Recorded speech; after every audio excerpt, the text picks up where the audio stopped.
growing up, like what was some of your favorite brands and, you know, things that you might have not have got a hand of, but like you like, you know, this was that shit growing up, like.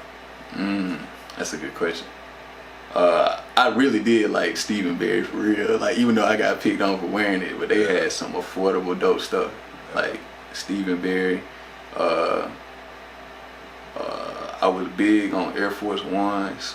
Like when my cousin had a pair of, like, I think they were see-through, like the clear Air Force Ones. I was like, man, I always wanted those. I don't want them now, but cause they, you know, I be thinking about the clear shoes. They make your feet sweat. But yeah, I thought about those, and just like the Levi's. Oh, bruh, I feel like I had to have a fresh pair of Levi's for real. Like I really wanted those. I didn't get the 501s, but I wanted them 501s so bad because I seen everybody with them. Yeah. So you talk about like you know, going off to school and what did you major in? You know, what was business like at that point? Transitioning like to college, I did major in business administration, and you know, cause back that time, I had Kicks Back to Life, and that kind of was my first venture into business, and my mom helped me with that. Like she, you know, she believed in me. She even helped me like go into the bank and be like, all right, start a business account. Even though I didn't have no money, like I had to start somewhere. I didn't know, so I put my little $100 that I had saved up in that business account, and you know, that bank account ate it up though. Not gonna lie, I ain't gonna lie to you, cause you had to have a minimum of what you spend every month, and if you don't, they gonna charge you like $15 for a maintenance fee. So I ain't know that, so I ended up having like $0 at the end because they took out so much money. But you know, it was a mistake that I had to learn from, and it taught me. Like it really did teach me things, and that. Hold on, I probably rambled off, brother. Good. But yeah, with Kicks Back to Life, that just was me restoring shoes and designer shoes, and going like to Atlanta with that. It was really something kind of new to the market of sneakers, but it was definitely a market. It's crazy to see where restoring sneakers is going now. Like thinking about Rejuvenator, all these products surrounded by restoring shoes, because like it's something that people care about. It's stuff that people spend like thousands of dollars on, you know. And you know, I got to the point where I was like, I don't really want to do it no more, because I feel like I had to. It wasn't me expressing myself. Like I was always doing what other people wanted me to do. Like they show me a picture and they'd be like, hey, can you do this? Can you do that? And I was like, you know, I don't want to copy nobody's work. You know, that's why I kind of stopped restoring sneakers and stuff and designing sneakers. But So when did you know, transition out of that school? What's the next move? Oh, the next move was my mindset, Crev4Cuba, man. And I say it's a mindset because, you know, people ask me like, are you from Cuba? Like, nah, bro, it's, you know, I'm not from Cuba.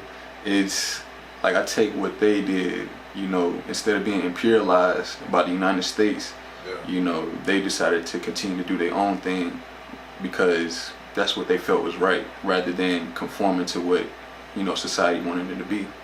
And I always kept it as a mindset. I was like, man, I don't have to go to school to be successful. I don't have to do these things that people tell me to do. Because like, people will tell you these things, but you know, they not successful.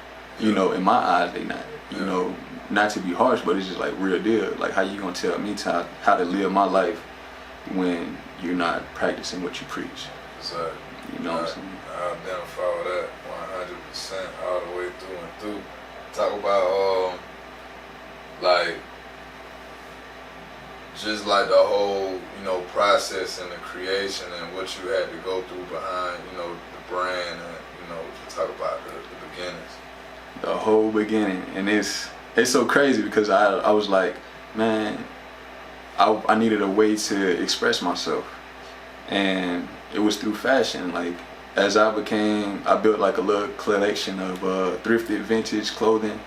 You know, I was like, man, I'm buying all this, you know, this old clothing. Let me put my own twist onto it. You know, I've already created, like, had this style of my own. Now let's make it more of my own by actually putting my imagination onto it. So that's why I have like my tags that say you're wearing my imagination.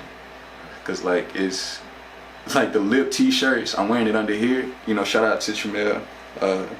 You know, he got me the 478 great sweatshirt. Y'all go check him out for sure. But you know, with the lip tees, it all started with like a hand-me-down sweatshirt, and you know, I got that from my cousin, and I had like a patch, and I was like, you know, I was going through things at the time, you know, with, you know, a girl that I was going to school with, and you know, it wasn't working out, and I was like, dang, you know, let me not express myself through words or writing it, let me do it through something I really like. It's fashion. So I put the lips on my chest to resemble that it's my heart right there, but the lips are replacing the heart. So yeah, that was my first way of expressing myself. And then when I started getting compliments on it, and it was like, yeah, you should sell those. How much is those? I'm like, ain't nobody finna buy this. Like, why would I sell it?